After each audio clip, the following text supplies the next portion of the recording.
Hey there, it's time for another rant, and thanks for checking in. This won't be very long, trust me. Not that most of us have much to do these days with the virus keeping most of us home. I'm beginning to feel like Bill Murray on Groundhog's Day. I get up and it's the same thing again. Okay, our Congress and the Senate, the Democrats mainly, are at it again and want to really stick it to you. Or us, all of us. They've introduced two new bills in the House of Representatives and the Senate. Those would be H.R. 5717 and S. 3254. If you haven't looked them up, take time. It's a great reading. It's many, many pages. Now, both of these bills will drastically strip you of your gun rights and your constitutional rights, and that's my real point of this rant. And you watch. Speaker Pelosi will attempt to hide some of these requirements in the upcoming stimulus bill. Wait, what's that you say? She already is? Are you watching the upcoming bills like I suggested in my last video? You should, because there's more coming. Here are just a few of the items listed in these two bills. First of all, they want to create a national gun registry. Yep, the government wants to know, or the politicians want to know, every person that has a gun in this country. They want to know where they are. Next, they want to ban almost all semi-automatic rifles. Then they want to institute a federal magazine ban. Now, what that's going to end up meaning is you and I are going to be like Barney Fife. We're going to be able to have one bullet in our pocket, and that's it. I know some of you younger people don't know who Barney Fife is. Go on one of the old-time TV show programs and look up the show Andy Griffith, and you'll find out who Barney Fife is.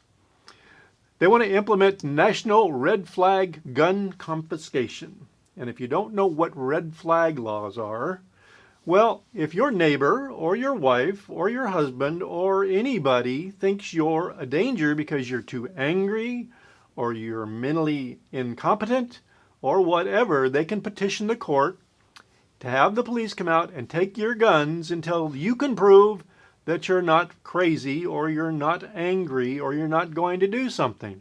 Yeah, they're going to be able to do that. You know, you don't have to prove it first. They're going to take the guns first, and then you have to get an attorney and go to court. You can imagine how long that's going to take and pay for an attorney, how much it's going to cost before you can get your guns back.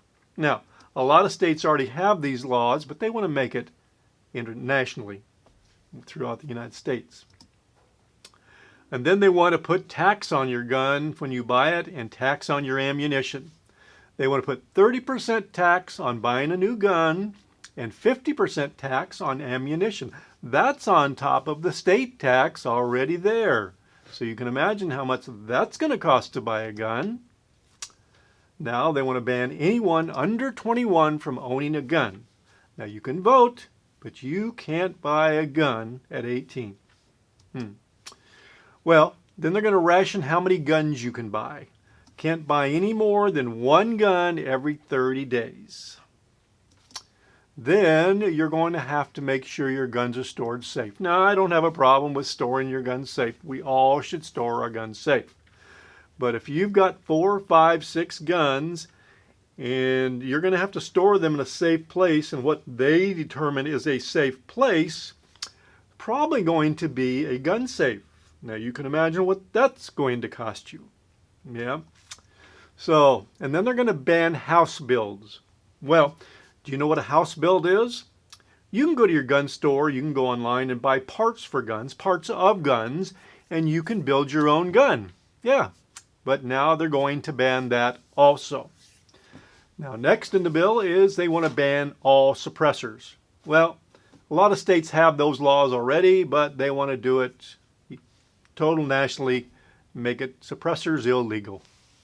Then they want to force all the FFLs. Now, I don't know if you know what FFL is, but an FFL is a federal firearms licensed dealer.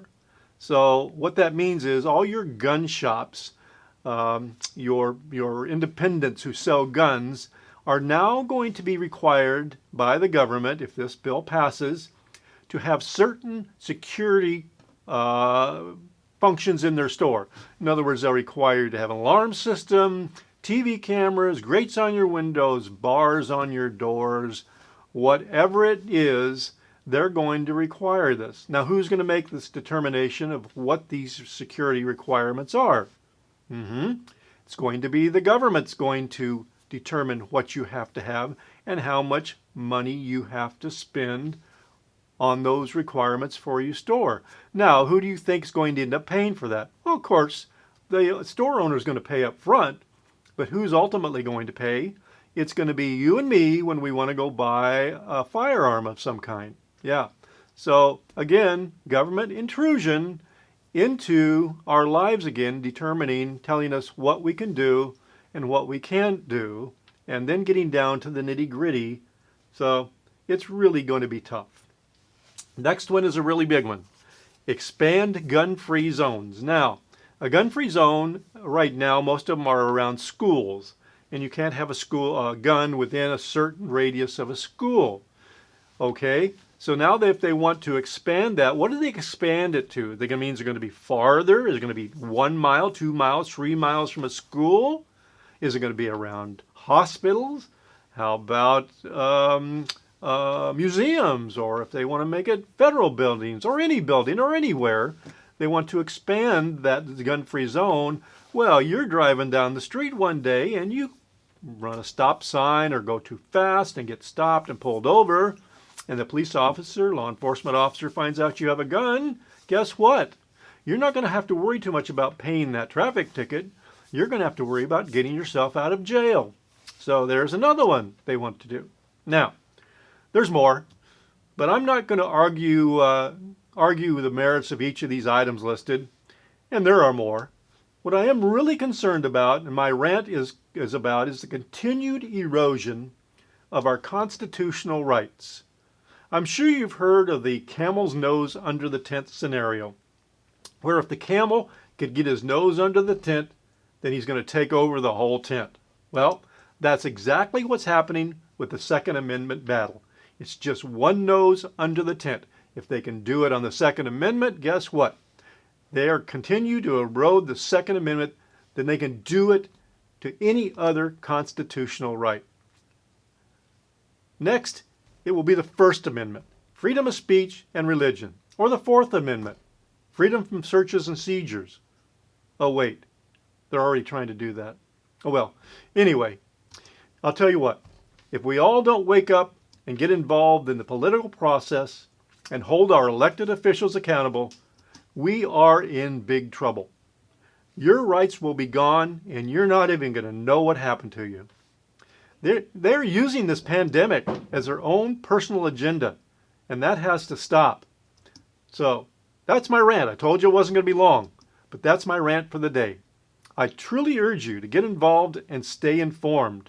Spend a little more time understanding what's happening in our government, and maybe a little less time watching TV or on social media. Oh wait, this is going to be on social media. Well, that's okay. Do me a favor. Just pay attention. As always, I welcome your comments, whether you agree or disagree. After all, that's what this country is made on, freedom, freedom of speech, and our rights to agree and disagree. So do me a favor. Have a wonderful day, stay safe, and God bless.